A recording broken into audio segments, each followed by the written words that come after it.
Hey everybody, welcome to Board Online, Board Offline. Today we are bringing you part one of a two-part series on how to play SAS Rogue Regiment. Now I have just the base game for this, so that's what we're going to be touching on in these two videos.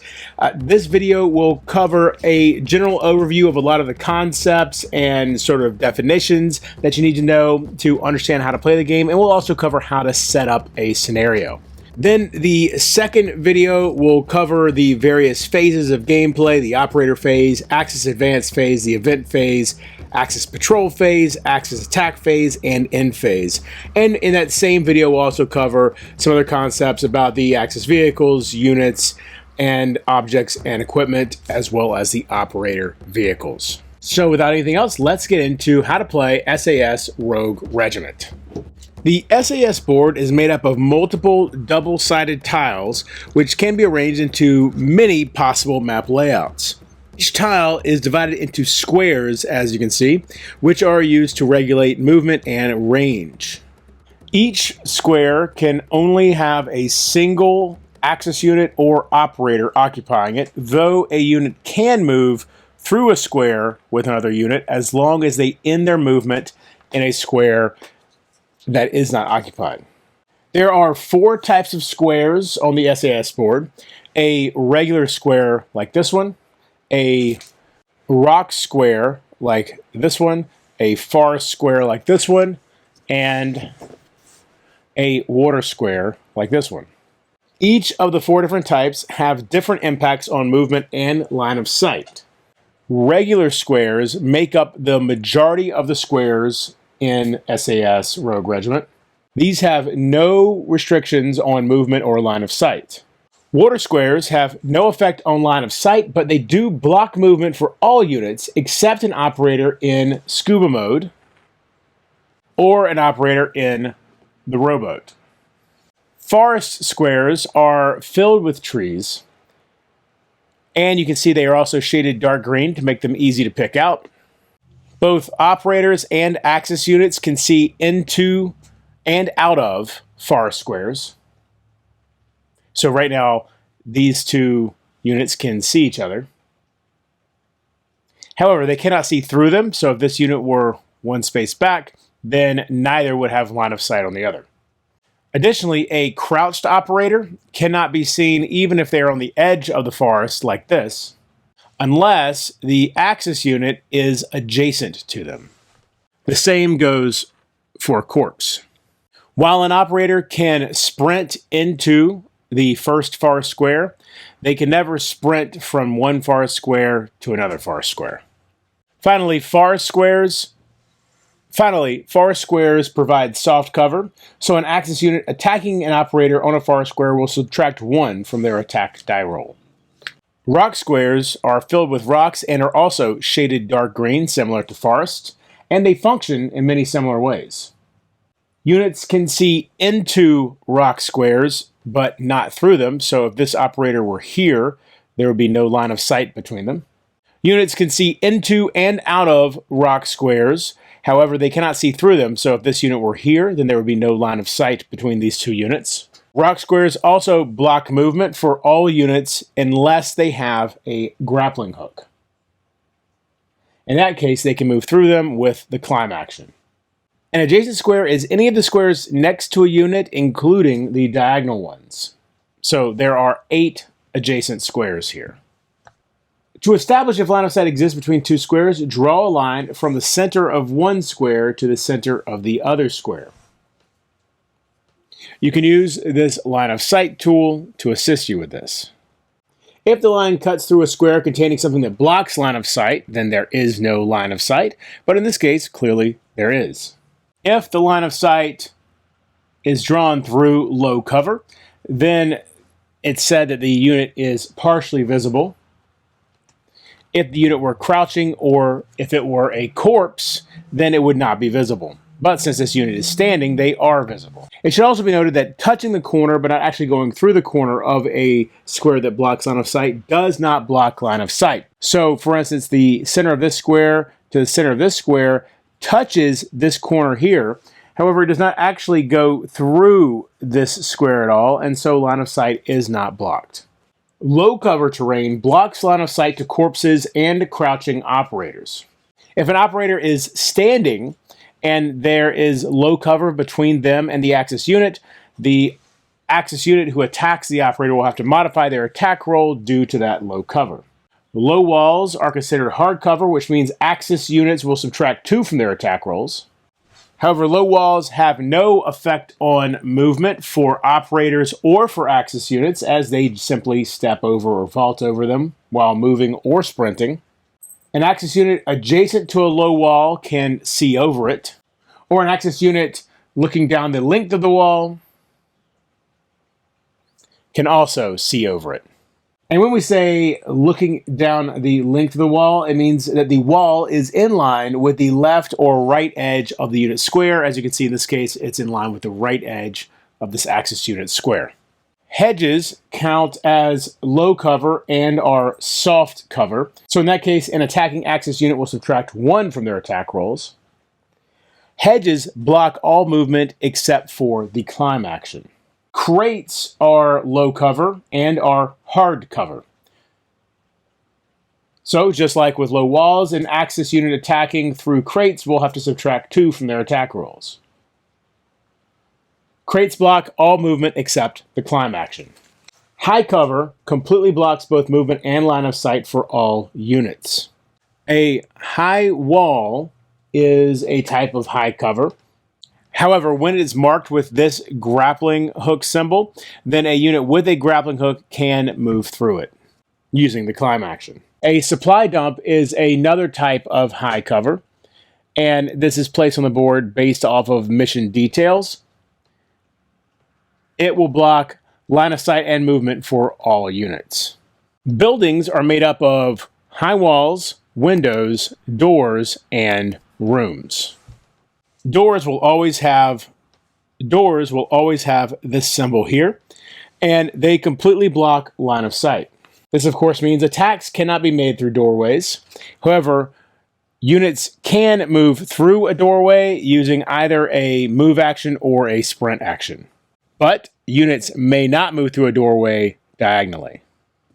Windows are always marked with this symbol. Windows block line of sight into and out of a building, with the exception of the 6 spaces adjacent to the window.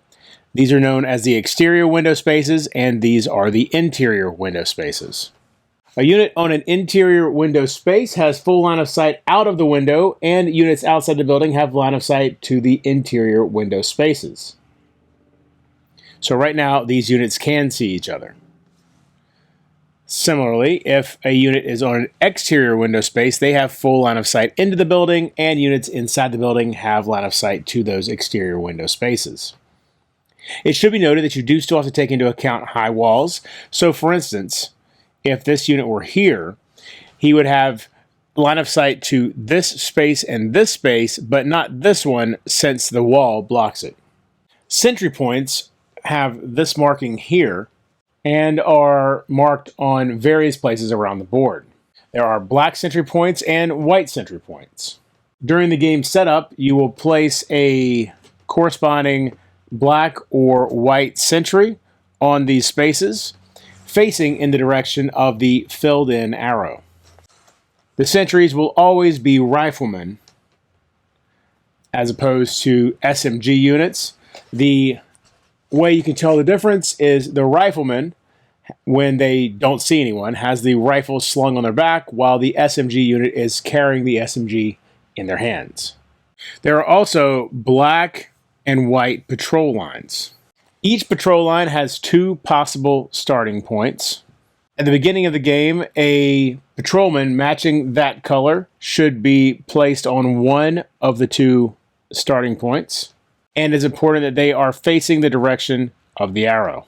Players have their choice of which of the 2 starting points to use.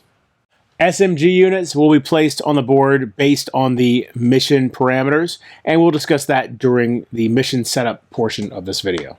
Spawn tiles are small tiles which are placed at the edge of the board at locations indicated on the mission page.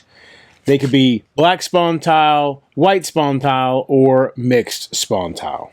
The color of the spawn point corresponds with the information on the event cards to indicate where access units are placed before entering the board. The entry or exit tile is a small tile placed on the location indicated by the mission page and is generally the place operators will begin and end their mission. One side is empty like this, so that Willie's Jeep can be used if the mission indicates that it can be. There are 2 event decks included in the base game. The mission will determine which one is used, either the maroon deck or the tan deck. Each event is split into 2 panels. The left panel is used during the stealth section, the right panel during the battle section. The circular area between the panels is for the placement of the patrol token. Every turn, an event card is drawn, at which point the patrol token is flipped and placed in the designated area on the opposite side. To start the game, the patrol token is always initially placed black side up. Each operator board has lots of details important to the mission. This space is where an object can be carried. This area shows the equipment the operator is carrying. Next to weapons, you'll see these dice indicating the attack dice for that weapon. Here you'll see the distance that's considered short range and the distance considered long range, and the distance that the weapon can be heard from. If the weapon has limited ammunition, it will show here. In the case of this pistol, there's a dash, meaning it has unlimited ammunition for the mission. Here are item spaces.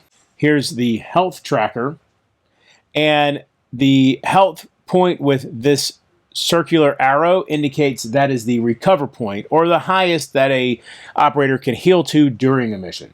Multiples of the same item will be stacked on top of each other. So, for instance, Jock starts with 2 grenades, so you would stack the 2 grenades just like that.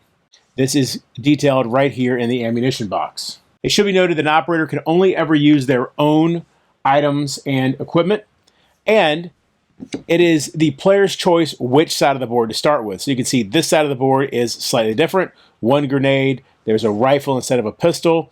There's no lucky rabbit's foot, just the grappling hook, whereas this side has the pistol, 2 grenades, rabbit's foot. And so you can see there are some differences and a choice to be made at the beginning of the game. Each mission has a mission page which details the board layout and the conditions of victory. You have the mission name up top here, the mission type here, the mission map, the map key, the objectives, the recommended setup, the mission briefing here, victory point explanation here, difficulty settings, and the stealth tracker. Finally, let's discuss the general setup of a mission. First, of course, you'll choose your mission from the mission book.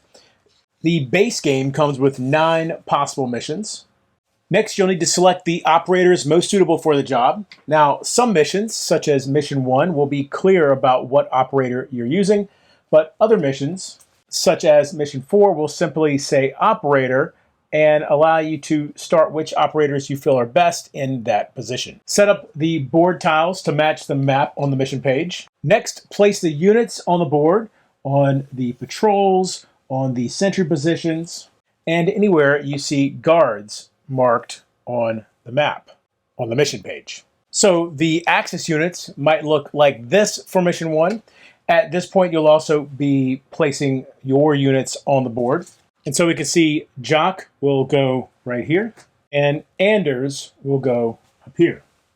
Take the alarm token and place it at the desired difficulty on the stealth meter, either hard, normal, or easy. If this mission does not have an event window, then remove the special event card from the deck. Take the remaining event cards in the deck, shuffle them up, and place them near the board. The mission does have an event window, as you see here. This is 18.6. The way you set this up is as follows. Since it says 18.6, first you'll take 18 cards and set them aside. The second number was 6, so you'll take 6 cards, set them aside, and then the remainder of the deck is set aside as well. You now take the special event card and shuffle it into that second set of cards, in this case the set of 6. Place this on top of the remaining cards, and then take the first number, in this case 18, and place it on top of the deck. And that's part 1 of 2 of our instructional series on SAS Rogue Regiment. Be sure to come back and check out the second part of this series. Be sure to come back and check out our other fantastic series we've got going on. We have 2 long-running instructional series.